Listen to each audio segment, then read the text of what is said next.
everyone. Welcome and thank you so much for joining me today.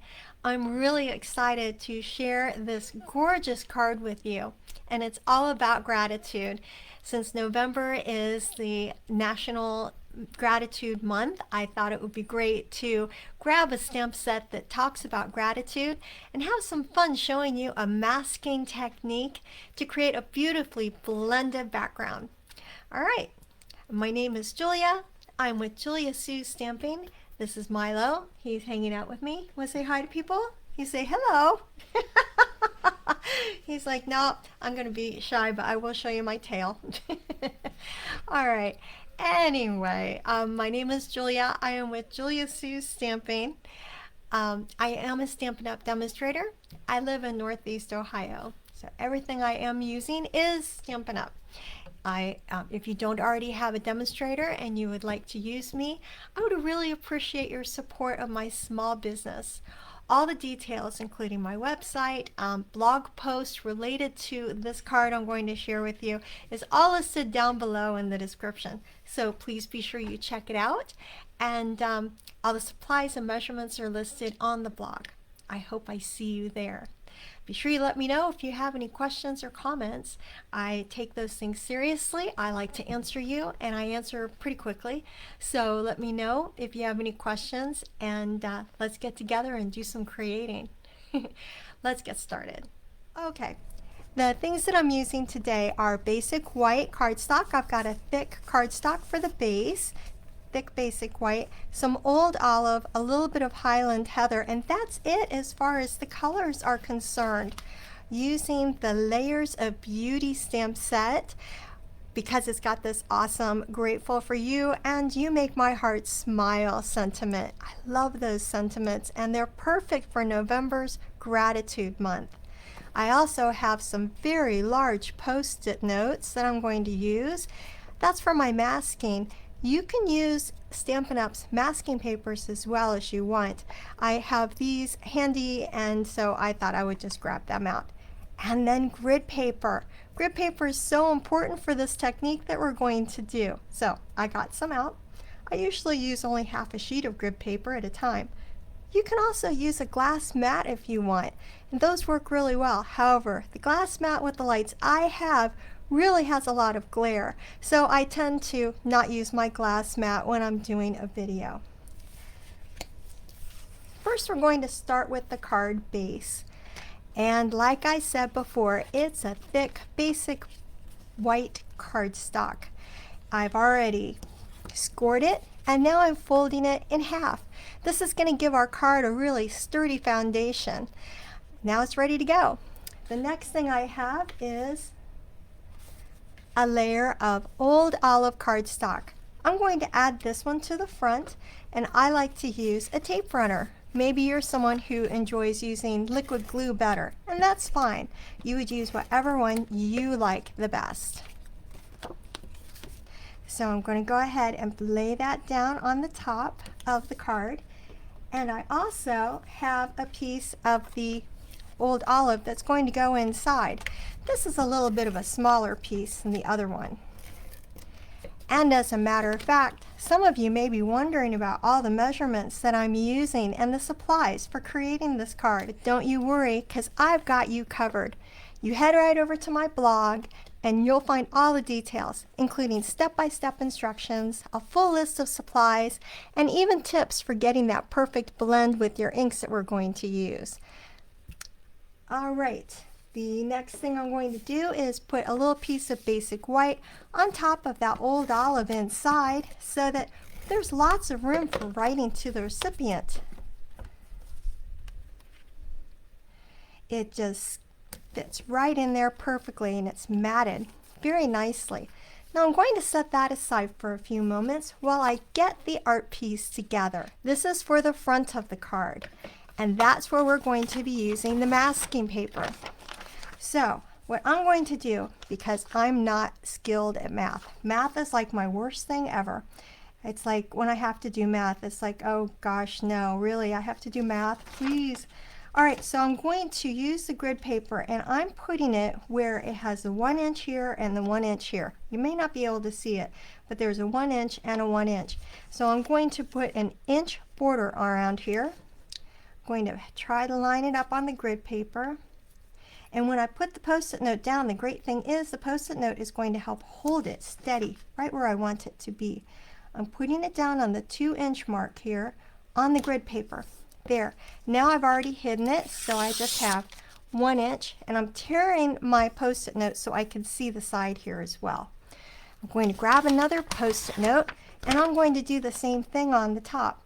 I see that it's just a little over the 6 inch mark here. Can you see the 6 inch mark there?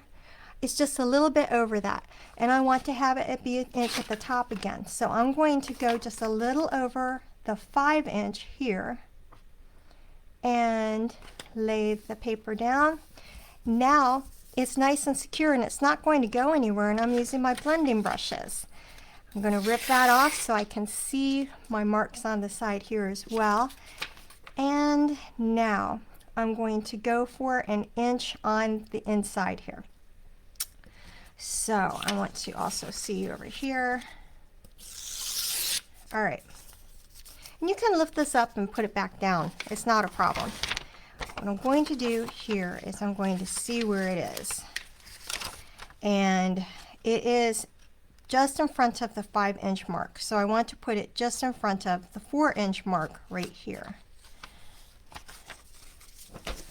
I'm going to go ahead and get rid of some of this so I can see where it is at the bottom there. See, just in front of where the 4 inch mark is. I'm going to do the same thing. Lots of tearing in this video so far. There we go. All right. So going in front of, right in front of where the 4 inch mark is here. And I'm going to be able to do the same thing up at the top because the 4 inch mark is up at the top. Can you see the 4 there? And then there's a 4 down here as well. So I've got that paper pretty well on there, and I can see my paper underneath here at about an inch. So that's good. All right, one more piece, and I'm going to do the same thing. It's at the 1, so all I'm going to do is put it at the 2 down here. See, my math skills are at least that good.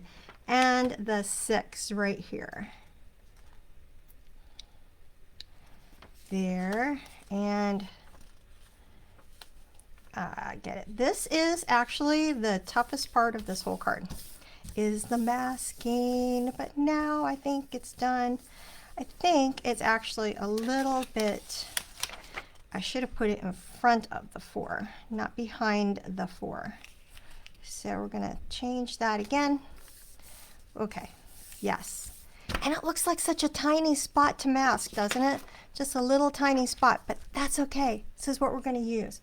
All right, now I'm going to get in some inks here. I'm using the Highland Heather, Old Olive, Gorgeous Grape. And I'm going to grab some blending brushes. Now that the mask is in place, it's time to start the blending. So I'm going to begin with the Highland Heather ink with the blending brush, and I'm going to add color to the top 2/3 of this unmasked area.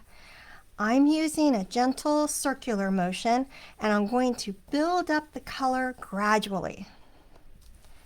It may look like nothing's getting on there, but believe me, it is, and it's going to be absolutely gorgeous when we're done. It's so pretty. So top 2/3, and to kind of make it artistic, I'm leaning over toward the bottom left a little bit. That's how I end up rolling with it.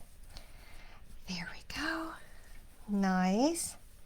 That Highland Heather is so pretty. And next, I'm going to switch to a second brush, and I'm going to blend some Old Olive ink into the bottom third of that space. And I love how these two colors will come together right here in the middle area for a smooth transition. It's going to look so pretty. I just blend it into the Highland Heather a little bit. Not too much, and I really want to have some definition toward the bottom, so I'm going to go over it just a little bit more with the brush at the bottom part. But then I want to gently have the color blend in. All right, I'm going to set that aside for the moment. And now I'm going to add a little more depth with a third brush and gorgeous grape ink. And we're going to just use that to deepen up the left top corner. It's going to create a nice focal point. It's going to give the background just a little extra drama. There we go. It's going to look so pretty. Just deepens it up just a little bit. Now what I'm going to do is, with the Highland Heather brush, I'm going to blend that all together a little bit more. Bringing it in, blending in that purple with the Highland Heather. I almost said the wrong color. All right, so I'm really happy with how that looks. So then, once you're happy with the colors, carefully peel off the mask, and that's going to reveal the beautifully framed background. You can use these Post-it notes over and over again.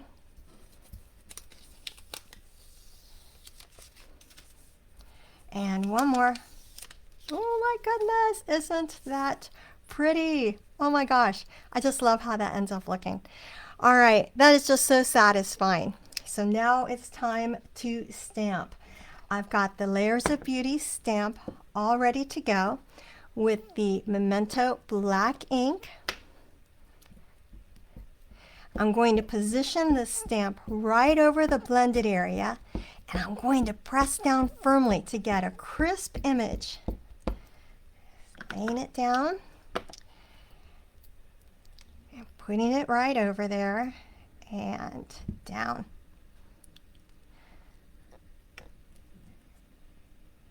Lift it up. Oh, that turned out very nicely. Very nicely indeed. I'm very happy with that. All right, setting that aside. Okay, and now for the sentiment, I'm going to use the Memento ink again. And I've got the words, You Make My Heart Smile. I'm going to stamp that onto the Highland Heather piece. And now I'm going to go ahead and I'm also going to stamp the Grateful for You on the inside. So, as I said before, I've done the sentiment now on the Highland Heather piece, and I'm going to take the sentiment of Grateful for You, stamping it into the inside of the card. Very nice. Okay. Now that I've let this dry just a little bit, the ink dry, I'm going to place it on the front of the card. So here we are, putting it down onto the front of the card. Perfect. Now how pretty is that? Isn't that gorgeous? We've got the sentiment that has been stamped, and then my mistake was on the side here. I'm so glad there are two sides to the cardstock. It's pretty awesome how that rolls. And now I'm going to put the sentiment piece onto the old olive piece that I have to mat it. And I'm just going to put that right down there. Excellent. And then I'm going to lift it up with some dimensionals to put it on top of the front of the card. Taking the backing, paper backing off, and then just placing it on the front of the card. It's the same width as the card is. Cool. Oh my gosh. Yes, I love this card. Masking is honestly one of my favorite things in the whole world. It's just beautiful technique. It's so easy, and yet it looks all fancy schmancy. So now I'm cutting a little bit of white baker's twine, and I'm doubling it up. I'm going to make an itty bitty fun little bow out of it. And I'm going to make it smaller because I want it to be itty bitty, like I said, a little tiny, delicate, fun bow. Back and forth until I'm happy with how it looks. And I think that's pretty darn good. All right. So this is the finishing touch. Since it's such a little bow, I don't need really long tails here. I'll cut some of those off. So the small double bow using the white baker's twine, I'm going to get a glue dot, peel it off with my fingers, and I'm going to kind of scrunch it up in my fingers, ball it up a bit, and put it right underneath the center of that bow. I'm going to tuck this adorable little bow right under the sentiment strip with that glue dot. And for a little bit of extra sparkle, I'm going to add the clear dots from the pecan pie and clear dots ribboned adhesive backed dots, and just put them onto the card front as well. I think that's just going to be so pretty. Let's see, one right there, and I think I'll have one more over here. Excellent. Okay. Well, what do you think? I really hope this project inspires you to get creative and maybe even try your own hand at masking and blending. So let me know in the comments if you've ever tried this technique before, or if you're going to plan to give it a go. And don't forget, if you love today's card, I'd really appreciate it if you would like, share, and be one of the followers so that we can spread this crafty inspiration. Let's just dive in and get started with having some fun. And there you have it, a card that's full of gratitude and beauty. What do you think? Do you think you'd like to try this technique? I would really love to hear from you and any questions that you have about this technique. So remember, all the measurements and the complete supply list are listed on my blog, and that's listed down in the description, so please check it out. Thank you so much for crafting with me today. I'm so grateful for you. I can't wait to see how you make this design your very own. Happy crafting! Bye!